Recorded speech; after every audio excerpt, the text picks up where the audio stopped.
On today's Space Brief, the Japanese space agency JAXA has lost contact with its lunar lander, the first iSpace mission to the moon. Space Force, the newest branch of the U.S. military, is considering using commercial data to help monitor satellites and space debris in Earth's orbit. And scientists have measured the first seismic waves on Mars, revealing new information about the planet's internal structure. All this and more. Let's get started.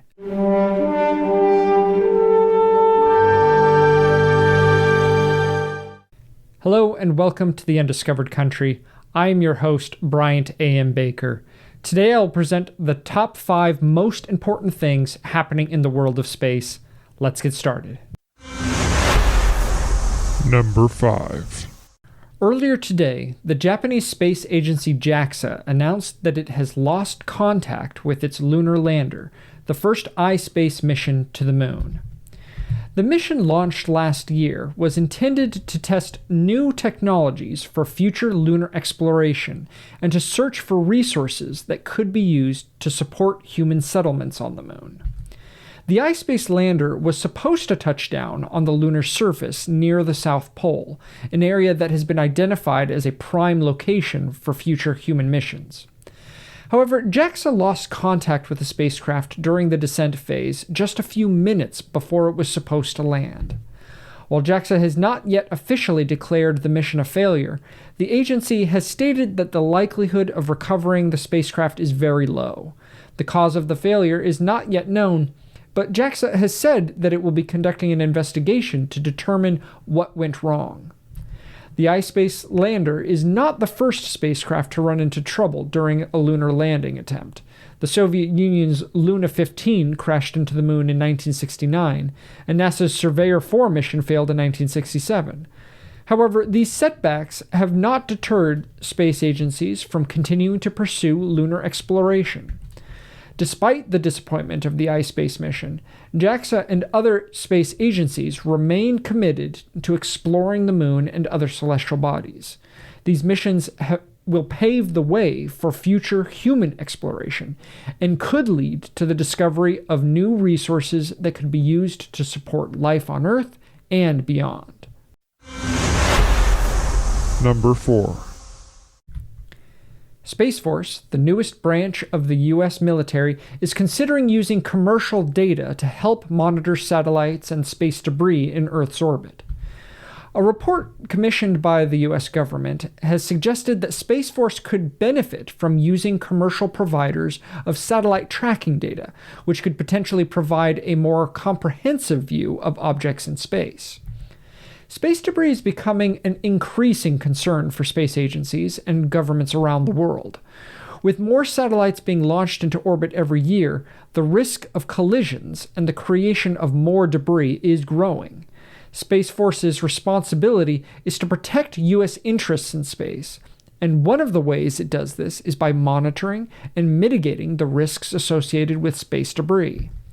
The report suggests that using commercial providers of space tracking data could help Space Force to better monitor the position and movements of satellites and debris, as well as provide more accurate data on potential collisions.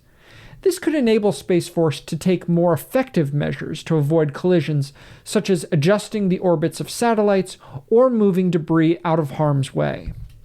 Commercial providers of satellite tracking data already exist, and several companies are currently offering this service to governments and other organizations. By using data from these providers, Space Force could potentially reduce its reliance on expensive and complex satellite tracking systems while still maintaining a high level of situational awareness in space. As the number of objects in space continues to grow, the need for more effective monitoring and mitigation strategies will only increase. The potential use of commercial data by Space Force is just one example of how innovative solutions are being explored to address this important issue. Number 3. Satellite operators SES and Intelsat have reportedly been in talks about a potential merger that could create one of the world's largest satellite companies. However, the proposed merger could face regulatory challenges due to concerns about competition and potential antitrust violations. Both SES and Intelsat operate large fleets of communication satellites that provide services such as television broadcasting, broadband internet, and mobile communications. A merger between the two companies would create a dominant player in the market, potentially giving the combined company too much power and limiting competition.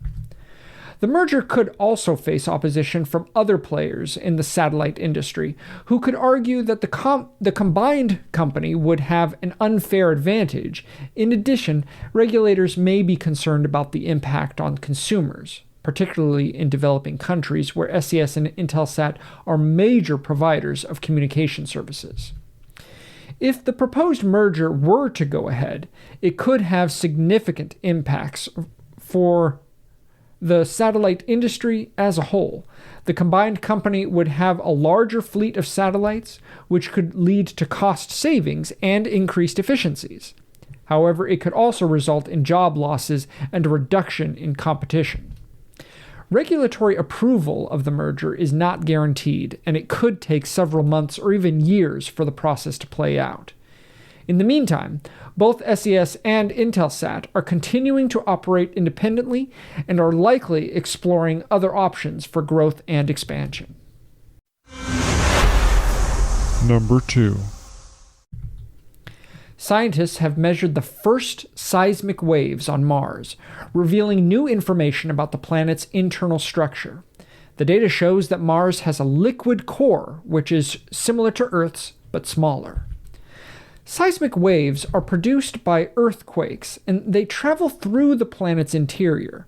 By measuring these waves, scientists can learn about the planet's composition, including the size and density of its core. The seismic waves on Mars were detected by the InSight lander, which landed on the planet in 2018. The lander's seismometer, called SEIS, recorded the waves and transmitted the data back to Earth. The data revealed that Mars has a solid crust, a mantle, and a liquid core. The core is believed to be made up of a mixture of iron, nickel, and sulfur, and is about 1,100 miles in diameter. This is smaller than Earth's core, which is about 1,500 miles in diameter. The discovery of a liquid core on Mars is significant because it suggests that the planet may have had a magnetic field in the past. A magnetic field is generated by the movement of a liquid metal core, and it protects the planet from the solar wind. Without a magnetic field, Mars would be more vulnerable to the effects of the solar wind, which could strip away its atmosphere. Overall, this new data provides valuable insights into the composition and history of Mars. It could also help scientists understand how other rocky planets in our solar system, including Earth, formed and evolved over time. Number 1. United Launch Alliance has delayed the first launch of its Vulcan rocket due to a testing anomaly. The rocket was set to launch on April 18th from Cape Canaveral Space Force Station in Florida, but the launch was postponed after a problem was discovered during testing. The issue occurred during a hot fire test of the rocket's main engine, which is designed to simulate the conditions of a launch. ULA has not yet released details about the anomaly or how it will affect the schedule for the launch. The Vulcan rocket is a new next-generation rocket that ULA has been developing for several years. It is designed to be more powerful and cost-effective than previous rockets, with the ability to lift heavier payloads into space. The rocket uses two engines, including a new engine called the BE-4, which is being developed by Blue Origin. The delay of the Vulcan rocket launch is a setback for ULA and its customers, who were eagerly anticipating the rocket's debut. However, delays and technical issues are not uncommon for the aerospace industry, and it is better to address any problems before launching a rocket into space.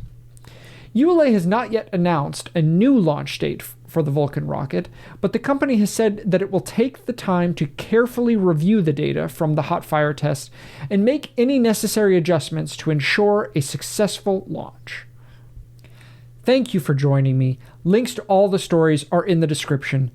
The world of space law, policy, and business is changing every day. Keep ahead of all the most important things happening by watching the other recent episodes that I've put together for you. I would love to hear your thoughts on everything I talked about here today. If you feel like this information has been helpful for you, please consider giving it a like or a rating and subscribing and following the content.